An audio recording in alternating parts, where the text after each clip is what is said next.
Broadcasting live on AM 950, the progressive voice of Minnesota, in the evenings on WCPT 820, Chicago's Progressive Talk, and in the nighttime hours, 1150 AM, KKNW in Seattle. It's the Matt McNeil Show for your Thursday. We have a little bit of breaking news, and when I saw this breaking news coming, I said, I know who I need to contact. It's Cliff Schecter. Cliff Schecter, of course, is Cliff's Edge over on YouTube. If you're not following that page, you're wrong. He's got a Patreon sign-up like I have. You will be smarter for it. He's kind enough to join us today, if I may, Cliff, to set up this this meal. I will read from the CNN story here. Mark Robinson, the controversial and socially conservative Republican nominee for governor of North Carolina, made a series of inflammatory comments on a pornography website message board more than a decade ago, in which he referred to himself as a black Nazi and expressed support for reinstating slavery. This, according to CNN. Despite the recent history of anti-transgender rhetoric, Robinson said he enjoyed watching transgender pornography. A review of archived messages found in which he was also referred to himself as a perv. So, is anybody surprised the guy that bloviates about morality all the time seems to have a bit of a sketchy past? It's weird. It just seems like this story never happens, where thou doth protest too much. It's like when Newt Gingrich goes after Democrats for their marriages. Or I can't get through. The list is endless. And it just, you've talked about this a lot. You've had some great rants here about this. I talk about this all the time. I go all the way back to in their early days, the first days of the now much bigger Young Turks, on YouTube. Yeah. I pitched them and did a regular segment starting in about, I want to say 2003, for about 2 or 3 years, called Republican Sexcapades. That's what it was called. And it literally was just the Republican sexual hypocrisy of the week. I mean, think back to even those times. David Vitter, showing up on the DC Madams list after he lectured us all about sex. My God, Mark Foley, who was a congressman who voted with the Republicans, was conservative and secretly was hitting on the male pages there. And the list went on and on to the point where you're not just saying this is a coincidence. You're getting to a point, and plenty of psychologists with a hell of a lot more training than I have said this, that there is something to the fact that these people who will not shut up about everybody else's sexual preferences, sexual behavior, in general, it's because they are so deeply self-loathing. They're so deeply ashamed of who they are that they have to push it on the rest of us. Now, sometimes they should be. Obviously, if this is something with someone who is not a consenting adult or that kind of thing, that is against the law. You are a criminal. You are a horrible person. But sometimes it's those things. But sometimes it's things that are acceptable to almost all of us. I wish it were all of us. Like the examples you gave. By the way, you missed one. Okay. He also admitted to peeping in the women's shower. This dude was filming his own version of Porky's. I think it was going to be one of the sequels. It ended up not coming out. But yeah, when he was in college in North Carolina. So he's been at this for a long time. Wow. There's only one thing in the things you listed in there that is completely acceptable. The transsexual porn. I don't care what the hell he does. But that's the one thing that I promise you that bothers the Republicans. All the other stuff is fine. Oh, he called himself a Nazi? Who doesn't these days? Right. Oh, he said he peeped in showers. That seems fine to me. Wait a minute. He liked transsexuals? He liked to see them naked? Kick him off the ticket. Throw him in prison. Get the camps ready. They're building a gulag already on the Outer Banks for him, I'm sure. The thing, you just nailed it. The point you and I are bringing up about transgender porn, as long as it's legal and it's consenting adults, knock yourself out. I could care less. Right. It's your stances, it's your hypocrisy that I and Cliff love to point out. It's the fact that you rail against the transgender population, that you rail against anyone that's you that you feel is anyway against this very strict guidelines of relationships. And here you are being yourself. You and I both know during the RNC, the Grindr app kept failing because the Republicans said it was like Christmas. Yes. The CEO of Grindr was quoted as saying it's like Christmas for us. And again, this has happened again And again, right, the guy who ran, I mean, now he's tried to make amends, and you decide if you want to give them to him. But the guy that ran all those gay marriage, bans in 2004 that were on the ballot, Ken Mellman, came out as gay later on, who was running the RNC for George W. Bush at the time. I mean, it happens again. By the way, he made it into Republican section mates too. It happens again and again and again. And I will expose them, attack them again for their hypocrisy, because I don't. Too bad. You have no privacy once you've tried to destroy other people's lives. Exactly. So I'm sorry. There's been a movie made where you were included, Lindsey Graham. Maybe you need to have a talk with everybody. I mean, the self-loathing and hatred is part of the problem. It's not the whole problem, because, again, assuming he was telling the truth, considering how many things this guy's lied about, it's hard to know. He's a lot like Trump that way. But if he was peeping in women's showers, that's assault, or at least harassment. That is, I have to assume, against the law. It's disgusting. It's invasion of privacy. That's different. Yeah. That's not. Then it's not just, oh, I'm okay with it. It's your self-loathing. Now it's your behavior too. But it also stems from the fact that these guys can't control themselves, right? So they assume the rest of us are the same, and so that we need authoritarian law to make sure that we're not being gay or being trans or peeping in women's showers. When the truth of the matter is, we just choose not to peep in women's showers, and if we're gay or trans, we're like, okay, and we're comfortable with that. Yeah.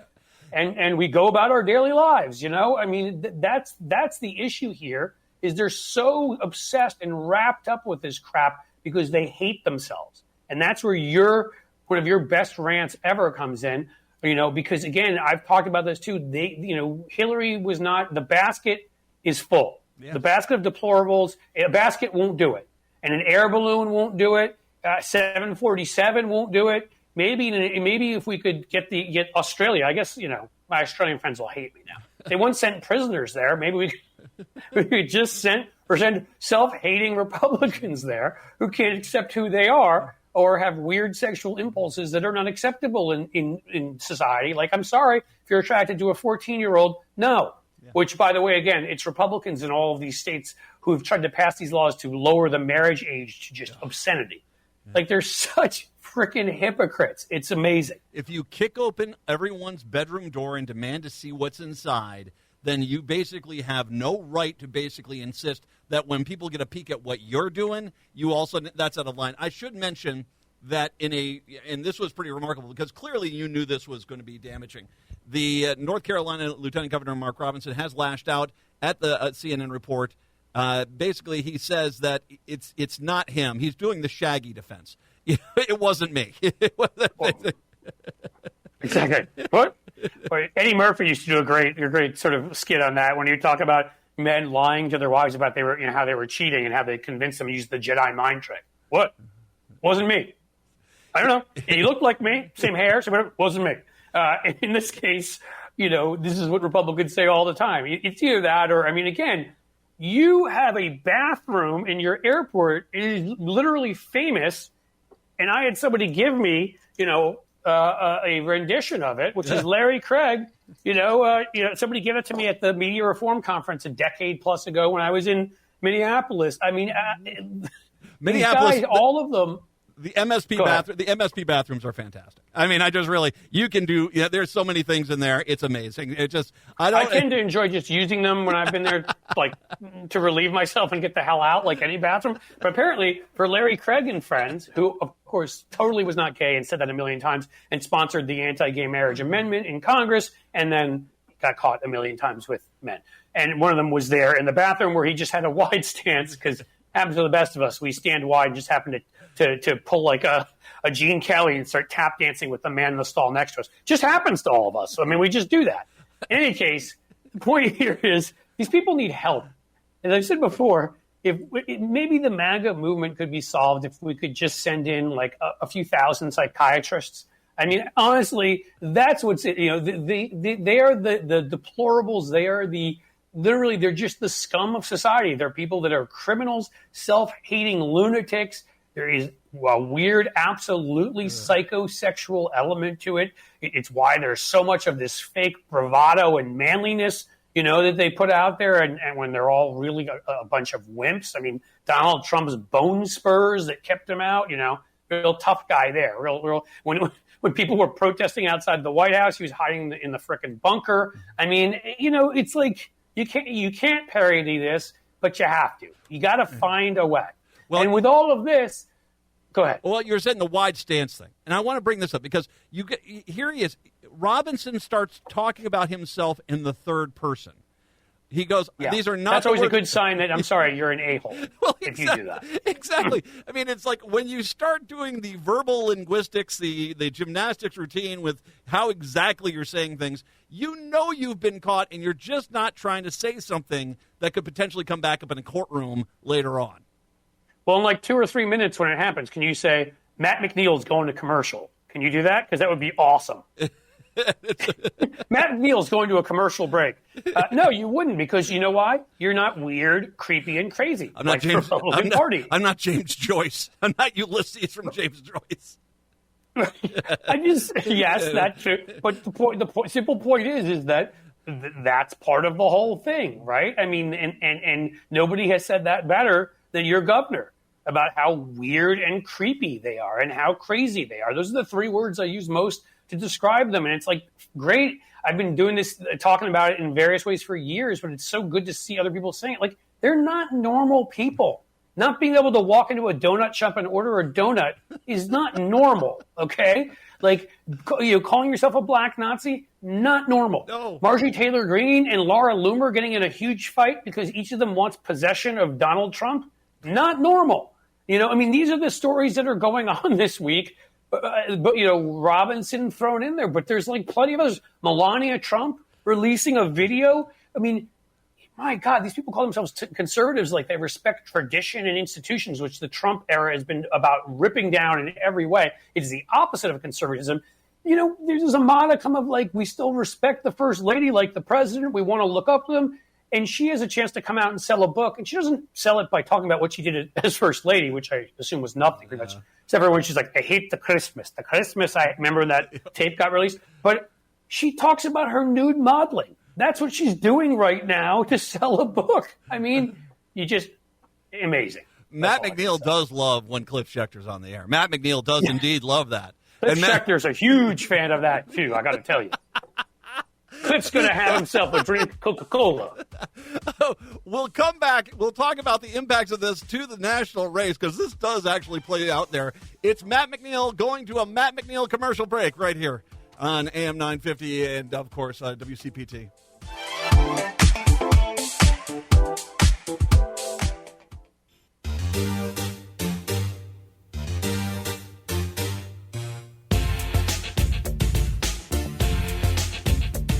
It is the Matt McNeil Show. Cliff Schecter joining us once again. The YouTube page is Cliff's Edge. Make sure you're following that. Cliff, as we talk about Robinson and his latest scandal here, and this is a pretty big doozy one here, we got to talk a little bit about the politics of this. Now, you and I, when we started, I checked to see if you were available once there was word something was coming down. Both of us, I think, were wondering, the Republicans desperately need North Carolina. Robinson is single-handedly going to cost Trump North Carolina. I mean, he's that bad of a candidate. And is this some sort of behind-the-scenes thing to try to push him out, which it ended up not being? It actually is. There is fire with that smoke. But he says he's going to stay in the race. Trump has to win North Carolina. He cannot win the presidency without North Carolina. Correct. Is Robinson the governor candidate tomorrow? I'm praying he is. I am too. I'm worried that the threats will start coming fast and furious for him to get out. Yeah. The Trump people apparently already are calling nonstop. But luckily, the beauty of MAGA, as I think I said earlier, live by the swine, die by the swine. Yeah. This is as you know up there with the fantastic Republican Senate recruit. These are the people they end up recruiting, because they had that chance to pick door number 1 or door number 2, and door number 1 stick with Trump, door number 2 walk away from him in 2016. It would have been painful. They would have lost a presidential election, and whatever. But they could have reconstituted themselves as a party, and maybe even tried to move away from the growing shyster wing of their party, which is now, I think, it's all encompassing. Even then, it was incredibly big. The Ted Cruz, Hawley hadn't won yet then, but Cruz was there, and Mike Lee, and they already had a lot of Trump-like characters. but they chose to just go all in. And so Robinson, the biggest reason I think he may be there tomorrow, and I think I'll go ahead and say he will be, is he doesn't care. He's just insane. Yes. I mean, look at the things he's said and he's done. He clearly does not care. He clearly has as you know, one of my dad's favorite expressions about people was to say they had a screw loose. And I would say there is something loose in there. He does not think correctly. And so that's the best thing we have going for us, is I think he may be as insane as Trump is. So the threats would work on somebody who had a more conventional political and futuristic career path and was worried about Trump taking revenge. I don't think that this guy's thought 5 minutes ahead. He just blurts out whatever pops into his crazy little nugget. You'd said something to me earlier, and I don't know if correct me if I'm wrong. The mail-in ballots go out tomorrow in North Carolina. Is that true? So that's the issue, yes, is they want to get them out. I read that, and I think I read that at CNN, but I read, I hope I'm getting that right, because I think it was CNN. So, I mean, that's the desperation to get them off the ticket now. The problem for them is multifaceted here. So I can tell you, first of all, again, I will always throw to be clear, I have no association with Kamala Harris's campaign. But in 2020, I was an ad writer for Joe Biden. And so I was seeing all sorts of polls. And I can tell you that until there was, and again, it just boggles the mind. There was a scandal there with the congressional candidate or Senate candidate on the Democrat side who was way ahead, a veteran, but it had an affair with another fellow veteran's wife, which is nothing compared to the stuff Trump's done, but we're Democrats.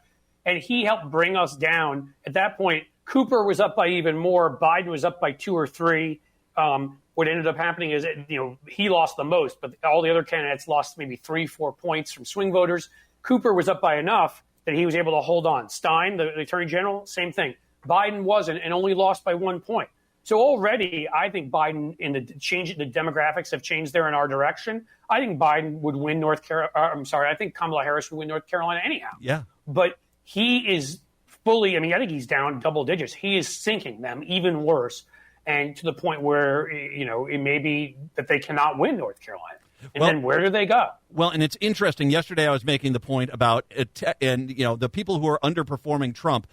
Cruz in Texas is underperforming what Trump is doing there. Florida, Rick Scott, Hawley in Missouri, and you got Robinson as the prime one. I mean, you're right. He's like 14. He was one poll I thought he was 14 points down. He's way behind Trump, and you just can't have that much of a vacuum and not affect the top of the ticket. No, what ends up happening is some people don't turn out because they're so disappointed at that point because of this guy. Some people that get angry enough that they end up not voting, but not voting on the presidential ticket. I mean, in all ways, it should cost you the way it cost Biden to have a problem there, a couple points. It should cost them a couple points. And Kamala's been up in every poll I've seen that's been reputable. Again, I look for the preponderance of evidence because polls can be crazy. But she looks to be up about 3 points there, something like that. And if she is, this guy may make it 6 points or 7 and just may make it so that they get wiped out on the state level, which would be fantastic and glorious if we could turn North Carolina into something akin to Virginia. Yeah. Just make our way down the coast there. Well, and we forget that we're underperforming. All these polls undercount the Democrats since the overturning of Roe v. Wade. So that's got to be a factor in there, and that's still going. It is. You saw what happened in New Jersey, to say it quickly, right? That special election in the state, was it State House or whatever? We outperformed by 10 points. Again, they just keep acting like all of these polls are fully accurate, even though by an average of 7 points or something, they've all been in a Republican favor because they can't count people like my son, older son, who is turning 18 in time, and this will be his first vote, and you can bet the people he'll be voting for have names like Sherrod Brown and Greg Landsman are awesome congressmen, and Kamala Harris, and they can't include that, and those are the people that never voted before but now are enthusiastic to vote. And others, they still undercount minorities. People don't answer their phones. It's a mess, but I look for, before I believe anything, there have to be a number of polls. And when I see a bunch of them in one area, there's like 5 of them that say Kamala Harris is up anywhere between 2 and 5 points or something in North Carolina, and then there's one that has Trump up 4. Guess which one I'm ignoring? Yeah. And that's usually the Rasmussen or Trafalgar poll that is just there to try to skew averages. That's the whole point of its existence, because there's no part of our political system Republicans don't cheat in. Yeah.